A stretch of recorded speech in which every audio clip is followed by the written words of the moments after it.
যে আমি এলাকার সন্তান, এখানে বড় হয়েছি। এলাকার প্রত্যেকটি অলিতে গলিতে আমার চলাচল রয়েছে।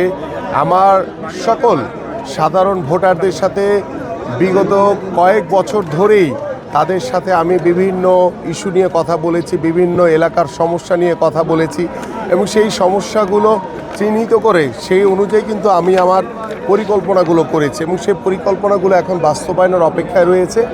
আল্লাহ যদি ত্রয়োদশ জাতীয় সংসদ নির্বাচনে আগামী 12ই ফেব্রুয়ারি আমার এই এলাকার সাধারণ মানুষের ভোটে জনগণের রায় নিয়ে আল্লাহ যদি আমাকে নির্বাচিত করে, ইনশাল্লাহ আমি এই পরিকল্পনাগুলোকে পরিপূর্ণভাবে বাস্তবায়ন করতে পারবো ইনশাল্লাহ।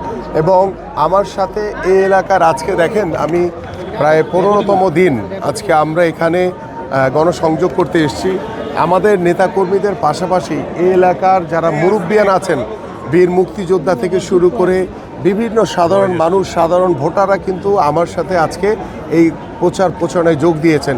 আলহামদুলিল্লাহ যে এই সাধারণ মানুষ এবং আমার যারা এই এলাকার গুণী ব্যক্তিবর্গ রয়েছেন তারা আজকে আমার সাথে এখানে রয়েছে।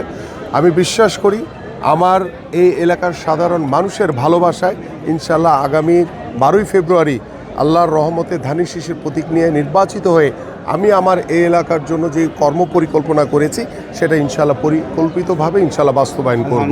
পাশাপাশি হচ্ছে আমার এই এলাকায় এখন পর্যন্ত আমরা আইন শৃঙ্খলার পরিস্থিতি সব কিছুই স্বাভাবিক রয়েছে এবং আমি আমার জায়গা থেকে আমার নেতাকর্মীদেরকে কড়াকড়ি নির্দেশনা দেওয়া হয়েছে, কারো কোনো উস্কানিতে কেউ যাতে না পড়ে। কেউ যদি কোনো বিশৃঙ্খলা করার চেষ্টা করে সেটা আমরা আইন শৃঙ্খলা বাহিনীর সাথে তাদের সহযোগিতা নিয়ে আমাদের নেতাকর্মীরাও সতর্ক রয়েছে। আমরা দৃঢ়ভাবে সেগুলো প্রতিরোধ করব ইনশাল্লাহ। কারণ আমি আমার এই এলাকায় চাই যে আগামীর 12ই ফেব্রুয়ারি একটি সুষ্ঠু, অবাধ, নিরপেক্ষ নির্বাচনের মাধ্যমে একটি জনগণের রায়ে যাতে একটি সুন্দর একটি নির্বাচন আমরা যাতে দিতে পারি, এটাই হচ্ছে আমাদের মূল লক্ষ্য।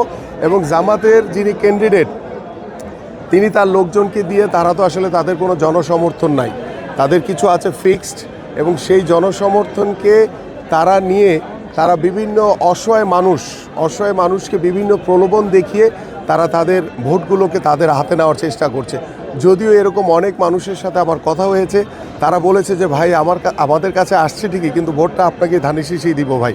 সো এই বিষয়গুলো আমি মোটামুটি আমাদের যেখানে সংশ্লিষ্ট আমাদের যারা নেতৃবৃন্দ রয়েছে তাদেরকে বিষয়গুলো অবগত করা হয়েছে। রিটার্নিং কর্মকর্তা, আমাদের নির্বাচন কমিশন